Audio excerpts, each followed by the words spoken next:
Hey guys, welcome back to the channel. Today we are building barns like a nerd. I'm going to be talking about how to build a barn, how to figure out which barn you want, how to figure out which roof you want, which windows to use, all that good stuff. I'm building in Chestnut Ridge today, the horse ranch world, so I'm going to be going quite American, but I'll be talking about how to bring your barns into other worlds as well. Barns have been around in one form or another since storage was invented. Unlike most of the styles we've covered on this channel, barns were built through generational knowledge over blueprints for most of their history. They have gone through many changes and upgrades, like the addition of glass-paned windows as those became easily attainable in the 1700s, or the rise of bricks as a primary building material later on in the 1800s, but the main use continues to be store, fill in the blank, as simply and reliably as possible. Barns range widely in size depending on who is using them for what. I'm going to be focusing specifically on in-game uses today, so I won't be talking about hay bales or grain or other things that don't matter much or simply don't exist in the game. However, if you want to play as a dairy farmer, you could always add a manure composting basement for kicks and giggles. Because barns are used for storage, they are usually an outbuilding completely separate from the main house. Many different shapes and styles and construction techniques have been used based on the use and climate, but most have large doors to move equipment and large animals through easily, a wide open area supported by columns and broken into stalls or smaller storage sections by half or full walls or fences, and have a ramp going up to the main doors if there's elevation at all. The Monitor or Western barn has one relatively narrow central second story running the length of the barn with a half gable roof piece on either side. The half gable pieces only come up about half of the second story, giving it that iconic shape. This is a great option for livestock because you have plenty of space on the main floor to dedicate to stalls and put storage in the second story. It also allows more space for windows, which means more natural light and airflow and less reliance on electricity. Looking at you, off-the-grid players. The Gambrel style also has a second story running the length of the barn with half gables on either side, but they are arranged in such a way that the half gables are very steep, and you get that classic what you think of when you think of a barn roof shape. The second story is also wider than the Monitor or Ponderosa, but it's still smaller than the first floor. This leaves lots of space for storage or even living quarters above the main barn on the first floor. The Ponderosa or Broken Gable has a second story similar to the Monitor in width, and the roof as a whole almost looks like a gable that was stepped on. Because you can't add windows to the side, it is less suitable for a living space, but it still provides great storage and additional airflow. If you're enjoying these images, they are linked along with the articles I use in my research in a Pinterest board in the video description. I specifically recommend the Almanac article, Why Are Barns Red? This is also a good time to remind you this is build like a nerd, not build like a professional, and I do make mistakes sometimes, but hey, that's what the comments are for. The siding you choose will mostly reflect the world and era you want to convey. If it's a rustic barn in an American world, logs might be a great option as lumber is relatively plentiful here. However, stones may be a better option in areas where logs are not as readily available. Metal siding is a great way to bring your story into the 21st century. The same generally goes for roof covering, where wood or slate shingles may be rustic and handcrafted, but shiny metal or solar panels will immediately update it. As far as terrain and landscaping, it's important that animals and equipment can get in and out of the barn easily, so if the barn has to be raised due to a wet climate, there is generally a ramp leading up to the main door. Wildflowers, weeds, and old equipment would be great additions for realism, but make sure they accurately represent the world around you. That's always important, but especially for utilitarian type buildings. But wait, why are barns red? Once again, function over form, however pretty it is. Here's the explanation from the article I mentioned earlier. Farmers made their own paint, usually with a mix of skimmed milk, lime, and red iron oxide earth pigments, which had a red tint. This created a plastic-like coating that hardened quickly and lasted for years. Linseed oil was subsequently added to the recipe to provide the necessary soaking quality. Mixing the oxide into the paint protected the wood from mold and moss, which caused decay, and also resulted in a deep red color. It so happens that darker colors also absorb more of the sun's rays and kept buildings warmer in the wintertime. Thus, the American barn red was born. It's also worth noting that as Americans moved west, they transitioned into whitewashing and railroad tie preservatives, so red barns are more common on the East Coast, but this is enough science. Let's get building. Let's start out with just a barn for horses. However you arrange it, of course, is going to be totally up to you. However, I want each stall in my barn to be just a self-contained unit. I want a bed, I want food, I want water. Now, technically, all that I would really need here is going to be a 4x6 tile space. However, that is really cramped. Plus, horses are pretty big, so I feel like, they deserve a little bit more space here. So even though industry standard is 12 feet by 12 feet, that is in the real world, and we have to allow some extra space for game mechanics sometimes. So I am actually going to go ahead and say that my minimum size for a stall is going to be 5 tiles by 7 tiles. And I'll add walls as well, but right now we can see better this way. And you can just keep adding them end to end for as many as you need. Well, half as many as you need, because you do have the whole other side of the barn. However, between the stalls and the other side of the barn, we're going to have some sort of central way for the horses to move around. For example, if you really wanted to be able to train jumps inside the barn, if you are building in a world with less than great weather, you'd probably want to take this into account while you're building out the rest of your barn. Also, you want to take note of which door you want to use. I want to use this one, which is 6 tiles wide, so I'm going to go ahead and make my middle aisle area 6 tiles wide, and then decide what I want on this side. I could add 2 more horse stalls. I could add a foaling stall, which is traditionally twice the size of a standard stall. I could add 1 stall and some storage, but whatever I'm going to add, I'm going to leave it in that 5 tile width space so that it does match. Oh, look, I got rid of my fences. Isn't that great? So that's what I would do if I was building just a barn for horses. Smaller livestock does not require the same size stalls, although you definitely can still use them. But if you're trying to build a smaller barn for smaller animals, you're just going to take this same general thing and shrink it down a bit. So here's pretty much the exact same layout. I just shrunk it down to make it more suitable for smaller animals, also just take up less space on your lot. I've left the ceilings off just for the sake of having lighting, but if you want that sort of open barn feel where you can see the rafters and stuff, just leave the ceilings off. You can take them down or put them back by clicking this yellow line around the top of the room, building or removing the ceiling. For both of the barns, I'm going to add a second story directly over that middle area. Now you could remove the floor and just have it lofted and open, or you could leave the floor or leave bits and pieces of the floor to make room for living quarters or storage. If you want to have just some area lofted and not bother with a fence, you can place a flat square down. Sometimes you'll have to redraw the walls, but now we have 2 separate rooms without having to mess around too much with some of the lovely dynamics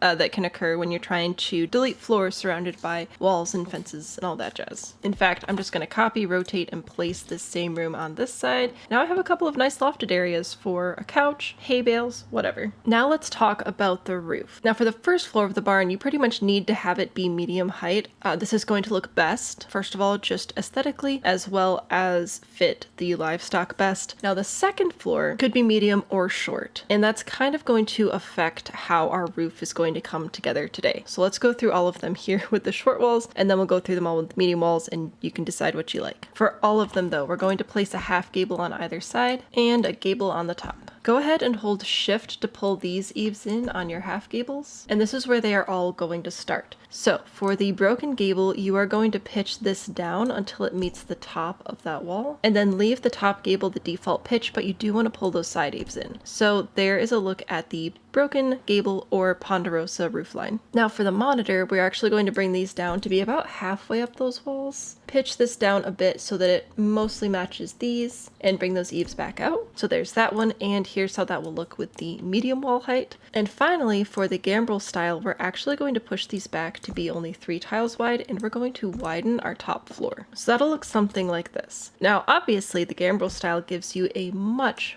larger, pull these eaves in by the way, space on the upstairs, so it could be great if you wanted to have your livestock on the first floor and then move your Sims up to the second floor, like having everybody under one roof situation. This is probably the best style for that. Hold Alt while adjusting the height of the roof to get it to line up a little bit better there. And there's that iconic barn shape. This will vary a little bit in dimension based on your exact dimensions. Having your barn be wider will of course cause the whole thing to be a bit more flat, but if we copy the same roof shape over here, you can just see how much different that looks. Also, if you want slightly steeper sides, depending on the exact location, you can push those back to be 2 tiles instead of 3. And the way I kept the height was just by holding the Alt key on my keyboard. So there are a couple of gambrel roof shapes, and you can see just how much space is then available on that second floor. I am going to bring this one back down to just our original 3 tiles to show you why I would not use the broken gable on a medium height second story. So if we bring this down to match up with the top, right, this is going to have to be pitched so steeply to actually give you that broken effect. It's not quite the same lower pitch that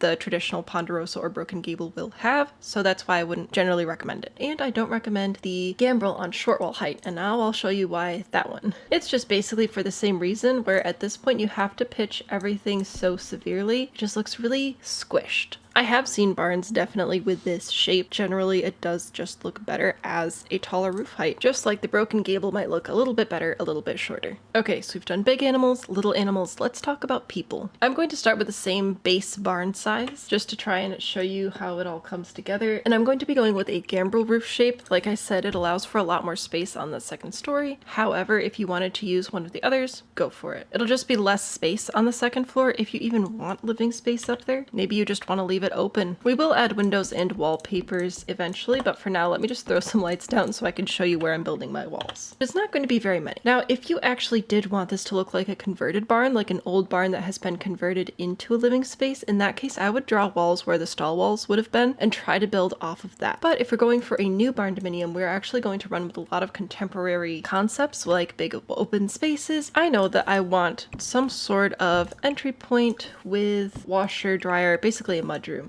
right? So I'm going to set that here, and I'm going to add a space for equipment or whatever in there. You're pretty much going to be guaranteed to have some or most of the space on the first floor be reserved for equipment, animals, and so on. Now on the main floor, I am going to go ahead and add a nice big main bedroom as well as an ensuite, and I'm adding a secondary bedroom or office space down below, and then all of this is going to be open kitchen, dining, and living. In fact, I'll even put the stairs in so that we can talk about upstairs. I in particular have mine sectioned off to be a slightly larger bedroom, a slightly smaller bedroom, a family bathroom up here, and then I'm going to grab a fence and actually section this part off so that I can have a lofted area looking up into a secondary living space. Kind of like with the barns, right? We have some sort of lofted space in the second story. We definitely want to be able to see from somewhere in the living room the top of the roof. We definitely want to see that. That is important. The whole lofted idea there. Vaulted ceilings, all that jazz. And don't be afraid to combine the uses of your barns. If you just have space for one building and you want horses and people in the same spot, here are some tips I have for actually designing a living space like that. I'm going to use my monitor barn as an example. First thing I'm going to do is add some stairs. I like adding them facing sort of into the rest of the build,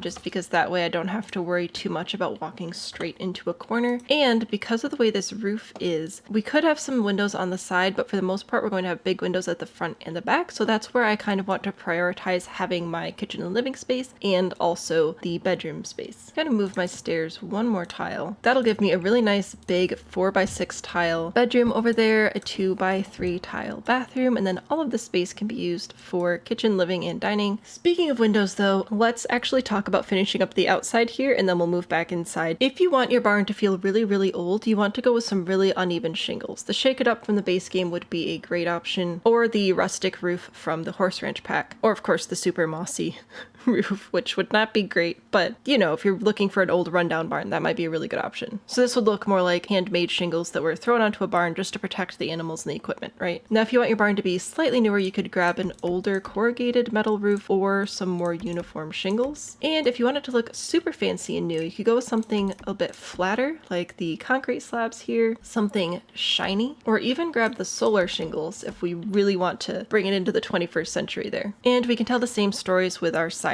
If you want it to feel really, really old, depending on your area, you may want to use some sort of log texture like this, or maybe this one from Outdoor Retreat. If you're telling a story in an area that has less plentiful lumber, then you're going to want to stick with stone. Whether those are rounder stones sourced from a river or more rectangular stones sourced from a mine or other stone cutting area. I cannot recommend enough just Googling barns in the general area. Take a little scroll, take a note of what materials are being used. It makes a huge difference with blending into the world. Now this one is an American West world, and even the outbuildings that we have just in the world are all very wood heavy, so if I were just building a barn here, I would probably be sticking with wood, maybe a mix of bricks and wood, but logs and lumber for the most part. Moving on to something a little bit newer, and by a little bit newer I mean like 1800s, early 1900s, then we're going to be looking at some wood paneling. Vertical paneling is of course quite common. I do really like the worn down swatches that we have from the Horse Ranch pack. You could also use the Seasons one. This could be a good option. It doesn't have to be vertical, you could go horizontal as well. Here's some base game siding, and while red is traditional, especially in the East Coast in the States, you don't have to stick with red if you don't want to. You can go with whatever color you want. All paint pretty much has the same properties at this point, so do what does your heart good. Now, moving on to the most recent sort of generation of barns. Oh wait, no, I wanted to make one more point over here, which was you may occasionally see barns that are stone or brick on the bottom, or on the bottom and sides like this and then have wood built up toward the top. This would be probably a case of a barn being expanded, but it's definitely something you could play with. Okay, now moving on to the most recent iteration of barns. This is where we're going to find a lot of the cleaner materials. So this is where I would consider using the very clean base game siding, of course, if you have the option.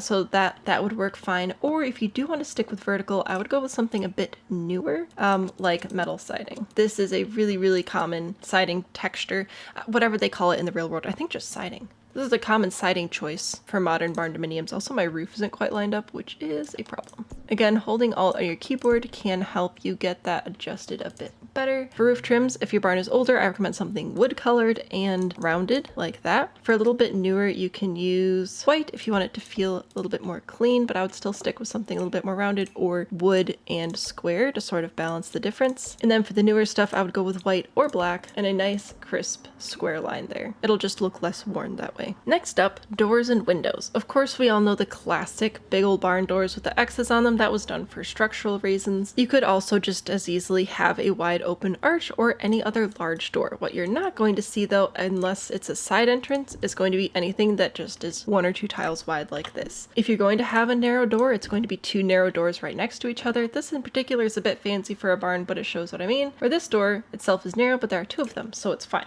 Think about all the tractors and horses that need to be moved through there. You want a nice wide door. Windows on older barns, unless they've been updated, you're actually not going to have window panes. In fact, you might not even have windows at all. You could just consider some of these windows, which are basically holes in the wall. Or if you did want to add glass, make sure it's nice and simple and fairly small. We're not going to be spending a whole lot of money on our panes of glass for these windows. They are literally just to let light in so that we can see without having to bring a lantern in and burn the whole thing down. That's bad. Moving on to slightly newer barns, we're still sticking with smaller windows, but we're more likely to have more of them. So even just these little guys from the base game would work pretty well. And they're generally also going to be fairly high. Think of them more as a replacement for ceiling lights than anything else. In fact, this is even a bit low. Let's move those up. Now for this area up here, right, we're all familiar with the big old open space, and that is for a few reasons. It's for airflow. It's also to allow owls and other birds of prey to come into the barn and eat the mice, which would otherwise eat the grain. So you could definitely add a larger open window. This one's a bit islandy. Or you could grab something that has the illusion of being able to be opened, like something with shutters. Or since we actually have living quarters in this one, I am just going to use a nice traditional glass pane window like this that has complementary smaller windows, because those are going to be placed under the roof line along the side. Something like that. Now these windows could be even smaller and narrower. Like this one, the Craftsman, this would be a really, really good option for this set here because it's wide enough to let a lot of light in while being short, and it has nice small panes of glass. For our newest barndominiums, we are generally going to see quite large windows. Double hung windows like this are pretty standard, so we could see those, or we might see the windows take a more industrial direction with windows like this, or you might just see big old full pane windows like this. You're not going to see a ton of floor to ceiling windows, again for utilitarian reasons, but they will be fairly large, especially compared to all of the very small windows of the barns in the past. This is a bit of a mess, so I'm going to tidy my barns up really quick and then we'll talk about the floor. Okay, that is much better. Modern industry standard is just a slab of concrete for the most part, however bricks and all that can be used. Pretty much dirt or whatever the siding of your barn is, like whatever material is most plentiful. Now if you wanted to do a pole barn, those structures actually don't even have a foundation, it's just straight up dirt. So while I may not necessarily do a stone pole barn,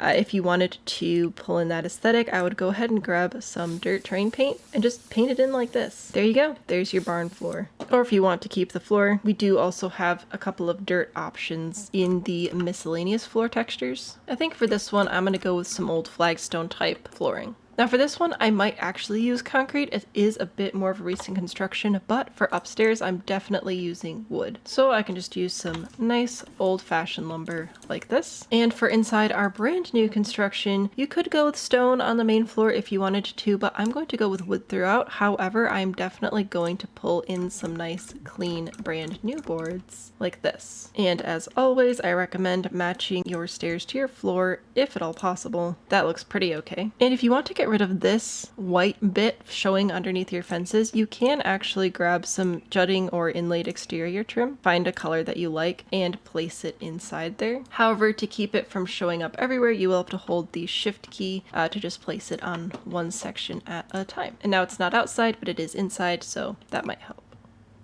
You might also notice that I carried the wallpaper from the outside to the inside for these. That's because it's one and the same. We're not worried about insulation and stuff here. Like, there aren't multiple layers of wall. Now for this one, of course, there are multiple layers of wall, so we will actually be painting the inside. But for the most part, for just your barns, same thing inside as outside. Except for upstairs, this has been renovated to be a living space, so we will be painting the walls. Also, I forgot to add lights. I was so proud of myself for remembering lights in the Barndominium, and I completely forgot to go through and add lights over here. There we go. Now we can all see.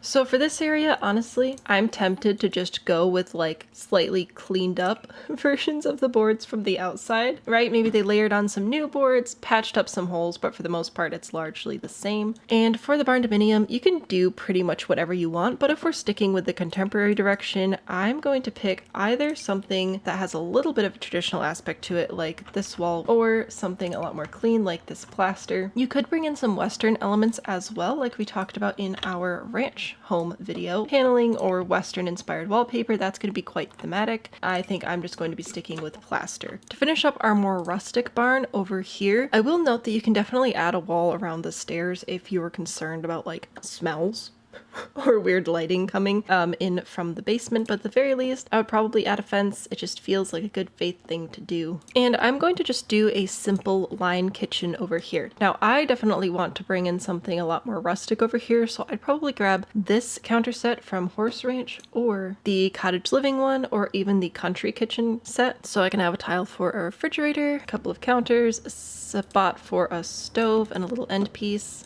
And that's going to be a pretty decent little line kitchen with lots of space for living, dining, all that jazz. And I think I'll just do my standard layout over here for the bathroom. I lied, there's a bucket tub, so I'm going to add the bucket tub. And then I'll add a sink and a toilet and call it a day. So there's a nice little apartment for one sim. You could probably squeeze in a second bedroom here-ish if you wanted to. Pretty decent though. Now over here, something that you'll see a lot in these barndominium style homes is a lot of industrial style elements on top of the farmhouse and contemporary stuff that you would more expect to see, which I think is really interesting. The large space also makes it really easy to actually add in a full-on bar, and we still have lots of space for cabinets. In the living room, I do want to mention, if you want to add a fireplace, you're pretty much going to do it like toward the middle, because you don't want to add it over to the sides under these roof areas. You're going to have to push the chimney up so far, it's kind of going to look weird. So instead, I'd recommend keeping it within whatever area your second story is sort of covering. So if I wanted to add a fireplace here, I'd probably put it on this wall. And why not go ahead and make it double-sided? Our bedroom's big enough. Technically, that would mean that we'd have a chimney running up through here, which you can totally add or